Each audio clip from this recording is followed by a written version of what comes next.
Учения США в Таджикистане. Батальон Амир-Тимур.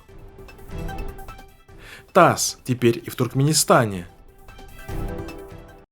10 августа в Таджикистане начались военные учения, организованные Центральным командованием Вооруженных сил США, сообщило посольство США в Таджикистане.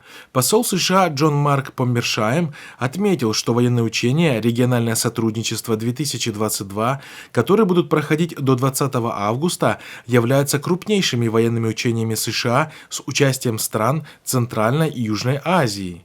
Региональное сотрудничество-2022 – одно из крупнейших военных учений США с участием стран Центральной и Южной Азии. Оно предоставляет нам уникальную возможность укрепить связи с нашими партнерами в регионе, заявил он.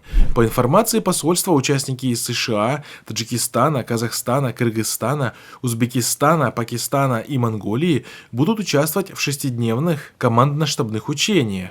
Таджикистан и США также проведут 5-дневный двусторонний компонент полевых учений в учебном центре Фахрабад. Но мне кажется, что, конечно... Политолог и гендиректор Российского совета по международным делам Андрей Картунов призвал Кремль отреагировать на происходящее. Заинтересованность США в проведении военных учений в Центральной Азии предельно понятна. Год назад они вывели свои войска из Афганистана, и это серьезно отразилось на их позициях в регионе. Теперь же им необходимо реабилитироваться в регионе, заявил он изданию «Взгляд». Что же касается постсоветских государств, каждая из них старается проводить многовекторную внешнюю политику. Именно поэтому они также заинтересованы в подобном сотрудничестве с Вашингтоном. Но не стоит забывать, что и сейчас США наш политический оппонент, а не потенциальный партнер, даже учитывая тот факт, что в Афганистане у нас с ними нет серьезных противоречий, подчеркнул Картунов. В Узбекистане сейчас идет...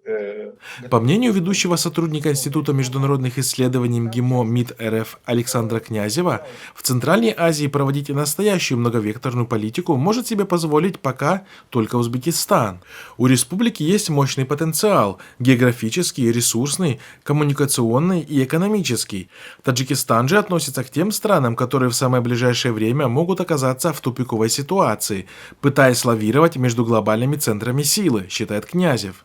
Отметим, что военные учения «Региональное сотрудничество» с участием США, стран Центральной и Южной Азии проводятся ежегодно, начиная с 2004 года.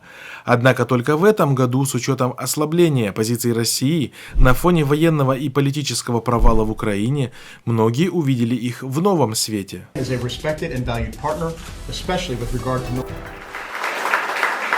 Видеоролик с выступлением председателя Общества Центральной Азии узбеков Пермского края Джахонгира Джалолова, где он призывает узбеков к созданию батальона для участия в войне против Украины на стороне России, вызвал в социальных сетях широкий резонанс и волну негатива со стороны пользователей из Центральной Азии. Я обращаюсь к вам, друзья мои.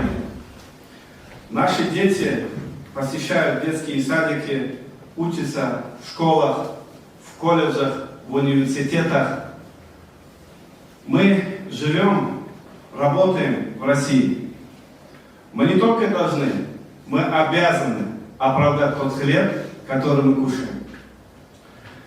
Предлагаю сформировать добровольческий батальон и назвать его великим именем Амир-Тимур и поддержать специальную военную операцию России по демилитаризации и денацификации Украины. Сам Джахангир Джалолов на своей странице в ВК сообщает, что после его предложения о создании батальона Амир-Тимур в его адрес поступает поток угроз и оскорблений со стороны соотечественников. Кроме того, Агентство по внешней трудовой миграции Узбекистана в ответ на призыв преисполнившегося любовью к России общественника заявило об уголовной ответственности за создание добровольческого батальона для отправки на Украину. Пресс-релиз с предостережением был опубликован на сайте посольства Узбекистана в России. В ведомстве напомнили, что в Узбекистане наемничество запрещено законом. Согласно статье 154 УК Узбекистана о наемничестве, участие в боевых действиях на территории другого государства или на его стороне наказывается лишением свободы на срок от 5 до 10 лет. Напомним, что с начала российского вторжения в Украину Москва старается привлечь к войне мигрантов из Центральной Азии, заманивая их обещаниями дать российское гражданство и высокими зарплатами. Однако особых успехов в этом достичь рекрутерам так и не удалось. Россия территориясыга Москва Шереметьевода көчүп келген пайтыда миграционный листни 5-чи пунктидами, 3-чи пунктидами работа деп жазып коюптурбу бу инсонлар. Şu работасын кылса. Информационному сюжету 9 августа в рамках расширения российского 9 августа в Туркменистане открылось представительство информационного агентства ТАСС. Об этом на брифинге 12 августа сообщил заместитель директора Департамента информации и печати МИД России Иван Нечаев. рассчитываем, что открытие представительства ТАСС в Туркменистане будет способствовать большей информированности российских, туркменских, а также зарубежных читателей о политической, экономической, культурной, научной, спортивной жизни дружественной нам страны, о взаимодействии наших государств на международной арене.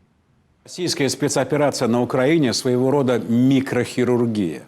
Ранее в конце мая российские СМИ сообщали о прекращении вещания некоторых российских телеканалов на территории центральноазиатских стран, преподнося это как своего рода дистанцированием этих стран от Кремля.